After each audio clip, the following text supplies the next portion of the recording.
Welcome to another episode of the Bear Trap on the Boomer Bust channel, Bears podcast by a Bears fan. I'm your host, Terry, and today doing the last few words on Roquan Smith's contract and his holdout. I hesitate in saying that, but I'm gonna just go with that. I don't know if this will be the last word, but it seems that with the contract signed, with Roquan physically being in camp, with a lot of fans kind of just moving forward, that hopefully there won't be anything else to go forward. And again, this isn't me trying to milk the conversation. It's just reacting to a report around the details of the contract and kind of what the compromise ended up being. Now, I heard of this morning. Actually, somebody commented on the previous video, so definitely credit to them that brought the tweet up that kind of had an article from Pro Football Weekly and what the Roquan Smith compromise might be. And so while looking at that, I was like, okay, well, I was not shocked, but I was a little interested to see that is what they were saying, and well, that's what the reporting were, the actual terms. It just didn't really make sense to me. So I was like, okay, well, that's something to talk about for people that are still interested, because I've been saying the same thing for the entire time, and that is this is bigger. Now, a lot of Bears fans, and it's not a bad thing at all, they don't care about the bigger issues about sports, about the leagues. They want to just talk about the Bears. That's fine, that's cool, but for those that are interested, I've been saying this is a bigger deal and how the NFL is treating players. So anyway, I thought, again, as I mentioned last time, that even though this is done, kind of how they came to terms would play a big factor, because we know it's all about precedents that they're trying to set. So again, I waited actually to see if there would be other people with the same information, different sources, whatever. And so, to be very open, as of right now, there are no other that I've seen. There's no other people claiming to have that same information. This all comes, not Pro Football Weekly, from Pro Football Talk. So this is all coming from their article and their source with knowledge of the deal. So again, that's not confirmed. We don't know, just kind of really taking them at their word. And basically what they're reporting the compromise was that the Bears were able to put in language about voiding guaranteed money when it comes to on the field issues. However, the language was set in a way that it would have to be extremely egregious for them to, take away the money. Meaning that they'll look at certain incidents and then say, okay, that incident will take away your money if it's 3 games or more. Or that certain incident would take away your money if it's 2 games or more. Things like that. And if you look at those numbers compared to the violations, those are suspensions that you rarely see that high.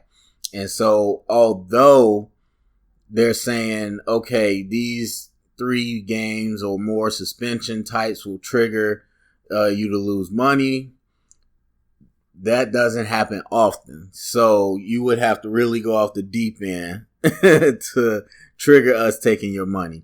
And then they break it down even further. And there's a lot of talk about him being an aggressor. And we don't know. We have no idea. And I know a lot of people don't like contracts and talking about it, because the honest truth is it's very detailed. There's a lot of detail, a lot of reading. And so the thing like this is, okay, well, this happens if you're the aggressor. Well, then who determines if you're the aggressor or not? And then they talk about, well, there could be an arbitration piece in there where they both would decide on the arbitrator to settle it, or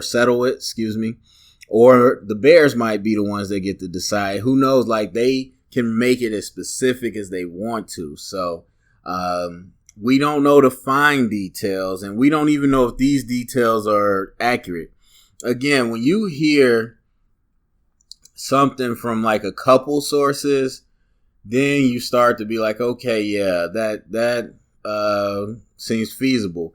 When you hear from just one source, that's tough. And yes, it matters who's reporting it, but even still, with one source, we've seen a lot, especially today and age, journalism will run with one source way too far. So this could be completely made up. We don't know. But as what we're seeing from the report is basically saying that if he has some egregious acts that results in some serious suspensions, then that would leave his money vulnerable to the Bears. And so they set it at a number that is very unlikely that it will happen. Now, what I will say to that is that I think Roquan should have continued to hold out, and the agency should have kept fighting. Now, I've changed my... okay, let me back up. I said that I think, if I had to guess, that the Bears kind of basically said, we'll give you a break, which this sounds like a break, but you can't talk about it. And so there you go. And then if you watch Roquan in his interview, you feel like, yeah, he's definitely not going to say nothing about it. It's going to be very PC, whatever. But I would almost say, and this is speculation. I mean, you get mad, I'm speculating, but from what I could read out of a person and reading in between the lines, it seems almost as if Roquan said, okay, let's go back to camp, or let's get to practice. Not to the fact where it's like, just take whatever, but let's take this compromise deal where, again, we could set the number high so it most likely won't happen. But again, you're still vulnerable. So you just don't want to be in a fluke situation. As I told someone, be safe than sorry. You don't want to be caught in a fluke situation. So even if they set it to a 2-year suspension, and I know, okay, nobody's been suspended for 2 years, but it just, so at that point, a lot of people say it's formality, but if you're talking about the principle and what you're trying to set as a precedent, then you just want to get to a point where it's like, no, there should be no situation where you can take the money. And then I remember Adam Schefter had mentioned something that we haven't heard before, and I wouldn't be surprised at all, was saying something about the offset language about him getting released. And I'm guessing that means between a certain time and how much money the Bears be able to reclaim and stuff like that. And that's the stuff I'm talking about. You know what? I could say off the field issues, even though I still think guaranteed money should be protected. I could understand off the field issues like I could get that. I could see somebody making a case for that. But on the field, when you get suspended, you're in trouble. You pay a fine, you lose game checks. You don't need to continue to take money.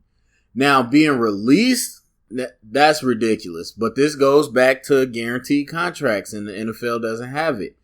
Like, if you decide to release the player due to whatever reason, even if they're a bust, that doesn't entitle you to take your money back. You drafted him. You know what I'm saying? Yeah, it might have been a mistake, but that don't mean, oh, well, we messed up, let's just take the money back. That's not how it should work. They earned, whatever reasons, they earned their way to that draft slot. You picked them. They signed for that money. That's their money.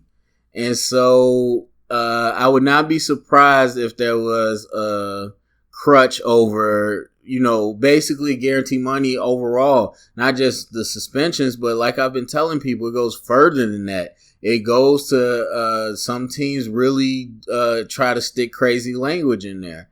And so if you're telling me, hey, the Bears having their something about being released and they take X amount percentage back, no, let's cut all that. So I can understand. But anyway, I think it feels like Roquan kind of just was like, let's take the compromise deal. Let's not keep pushing to make it where it's just no language in there or, we're completely protected. Let's just take the compromise. That's just a feeling I get. And not a lot, but people that I heard talk about, insider stuff say that Roquan's business savvy and, he's forward thinking. And I would like to think he was fighting for a cause. But like I said, it's not just cause. If this didn't affect his contract, and it was just affecting everybody else's contract, of course, it wouldn't go down the way it did. But the fact is, it affects people's contract going forward, and it affects his contract going forward. So I would like to think that Roquan was standing for something and, trying to push some fair treatment. But after watching that interview, I would have to say it feels like he definitely gave it okay. The agents can't do it without his okay. If he says, I want to get to Kim, they're like, no, we're just going to continue to hold out. They can't do that. They would have just got fired. So he definitely said, okay, keep fighting for it.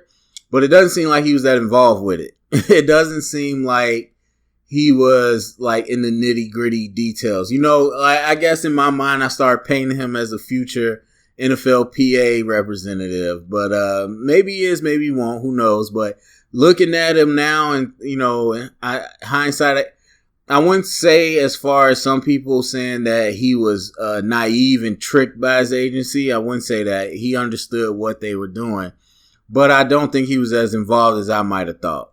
And so I do honestly believe when he says that's between my agent and Mr. Pace, then he let him go to it. I believe that. I believe they laid the situation down and he said, this is some things I won't stand for, and these are the things I will budge on. And he let the agents take care of it. And make no mistake, the players run it. If a player want to sit there every time with every meeting and hear to find details, they can. Most players don't, vast majority won't, but they could.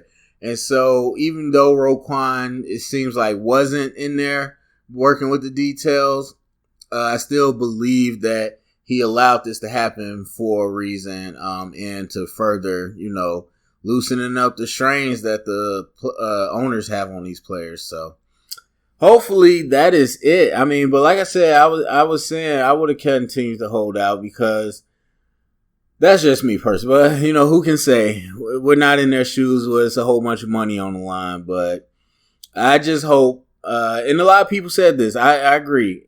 This wasn't Roquan's fight to fight. Not saying that he didn't have the right to do it, but he shouldn't have to have done it because the Players Association should have been doing it. And so while a lot of people say they think they should do it, I hope that in the future they do get this corrected so agencies don't have to do this fight. So that is my hope. But I think hopefully the saga is ended and we can move on. But I think if those details are true, it's progress. It started out so broad, and we don't. Okay, again, to us it started out broad. I won't say we knew, but it started out very protect my guarantee money. Then it was like, okay, protect it on the field against this helmet rule. Then it was okay, well, protect it just on the field against these things. Okay, well, let's just set a suspension limit that's highlighted. It kept evolving. And it would have been nice to just see them come out with his money's protected. We seen some compromises with other rookies that got their deal done. And so, yeah. And then what's funny? That while all these fans was talking crap about Roquan, no one talked crap about Sam Darnold or these other guys where they asked for similar things, but the team they happened to be with just said, yes, a lot faster than the Bears. So everyone blames Roquan as if he's the only one asked. It was like, oh, he's the only one unsigned. That's not his choice. I mean, the team has to work with him. And the other 4 rookies that got the language, the teams worked with them really fast. The Bears are the ones that said, we're not going to do that. So just thought that's funny. But anyway, that's my last thoughts on the Roquan situation. Hopefully, we just go on and talk about football. Go to the comment section. Let me know what you think. Thumbs up, subscribe, share it around, get the combo star. Remember, stay up and bear down.